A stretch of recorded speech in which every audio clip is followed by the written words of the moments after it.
So Mars is a planet of projection. And when you're dealing with Mars, you're dealing with this planet um,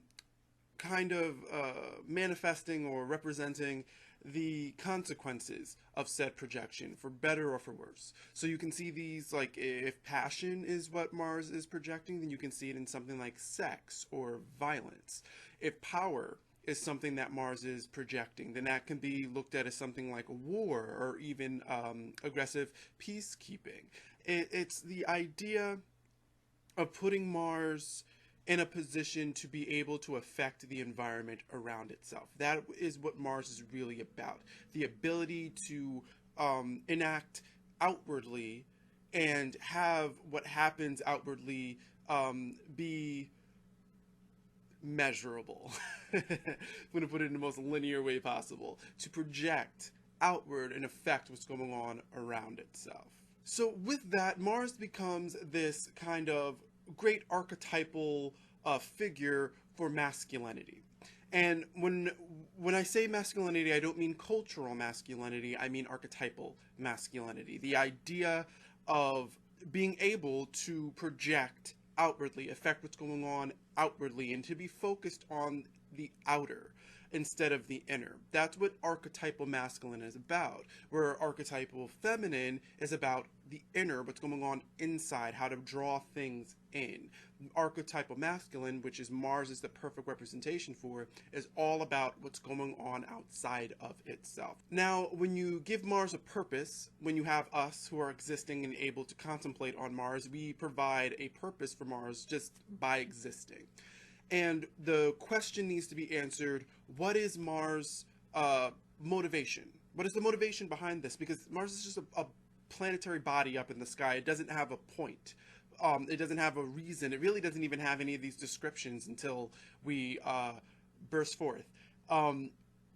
We need to provide that motivation. We need to provide that reasoning. So if Mars wants to project, if Mars wants to propagate and initiate and engage, propagate what? Initiate with what? Engage in what? What is the motivation? Why? And how does Mars want to do all of these different things? That's what we're here for. That's why we have Mars in each of our charts. To answer that question, what is Mars motivated to do, and how are you the conduit of that? So the card that represents Mars in the tarot is the Tower. This card right here. Now, this card is strongly associated with the idea of destruction, and to some extent chaos as well. Now, it is a destructive card in a very literal sense, but it is also a very progressive card. Not to say it's negative or positive, but it is progressive. You will move forward with this card. It's just highly inconvenient and very aggressive about the ways that it's going to force you to move. When we find Mars in Virgo, we start to answer that question. Now, with the card that represents Virgo in the tarot, it is the Hermit. This card right here. Let me use this hand. Oh, and also I'm using the Crowley deck for this series. That's why you're not finding a typical imagery. You find that kind of atypical Virgo anxiety. You find that neurotic, hypochondriac sort of energy, that sort of never feeling like anything's ever really okay, like there's always a constant pressure, always a constant looming fear that something is going wrong at this moment. I just didn't notice yet, or things are about to go wrong and I'm not picking up on it, like that kind of weird anxious energy that Virgo kind of carries with it. With the Hermit card, you find that, and you find that being surrounded by people heightens it, but it's not the source of it. Virgo puts pressure on itself. And to isolate itself, to isolate really its own expectations of the world and of itself, is the best way to deal with that. Go off into the woods, go off somewhere by yourself, isolate yourself so you can sit with this anxiety and figure out what is coming from me and what is coming. But of course, Virgo has lots of nuanced traits and personal algorithms and other ideas and things to put on it that make it much more Virgo, make it much more of the Virgo that you will recognize. But that is not the Virgo that I'm talking about, the Virgo that you will recognize, because I'm talking about Virgo without the influence of planets and aspects and houses and other things that kind of burst into existence once our charts are involved. The representation of Virgo without us is the Hermit. When you start adding us in and you start adding in planets and other things that only come about because we're here, and you put them all together, and now you suddenly have a reason for them to all be kind of circulating this one point. And really, astrology is what if the entire universe revolved around you? It's different now. Now we're getting a bigger understanding of what Virgo energy represents in itself. So when we look at Mars in Virgo, when we look at Jupiter in Virgo, when we look at Mercury in Virgo, and we discuss these things in astrology, we're actually looking at Mercury's interpretation of Virgo, Jupiter's interpretation of Virgo, Mars' interpretation of Virgo. We're not looking at what Virgo represents. We're looking at what is Virgo capable of when you have Venus looking at it, when you have Venus adding in her experiences, her ability to manipulate that sign. That is different than understanding what Virgo represents by itself. So the tropes that we understand of Virgo come from different planets and different houses adding in their variables. All right, so now we are ready to launch into the point of this series, to deal with Mars in every decan of Virgo and how each decan of Virgo can peer through Mars. So let's introduce the decans and talk about what they are. So every sign in the zodiac is 30 degrees of that circle. Every circle is 360 degrees. Take that 30 degrees and you get an even 12 parts, right? So with those even 12 parts, you can actually zoom in a little bit and notice that each and every one of those parts splits itself up into 3 even parts. You get 3 decans. 3 decans make 1 sign. Each and every sign has 3 decans. We're into the 6th video, so if you're only watching this for your sign, I might be losing you. If you have watched most of these, or at least one other one of these, then you're keeping up with me. But I'm feeling the Virgo energy. I want to keep it moving. There we go. So 0 to 9 degrees is the first decan. 10 to 19 degrees is the second decan, and 20 to 29 or 30 degrees, and 29 and 30 degrees are kind of one thing. You have the third decan, and then that's your 3 decans of every sign. We're going to be dealing with the 3 decans of Virgo. 0 to 9, 10 to 19, 20 to 29 of Virgo, and how Virgo understands Mars when it's peering through Mars in each one of these decans. Starting with the 8 of discs. This is the first decan of Virgo. This first decan of Virgo, you're understanding, the most comparable understanding is the idea of challenging oneself and having a view on oneself, having a self-esteem and building your self-esteem. Virgo does this through consistency. With the first decan, Virgo is suddenly able to just see the world around it in a whole new light and be able to engage in the world around it in a whole new way. Mars is suddenly here. Virgo can suddenly see different things and express itself in different ways.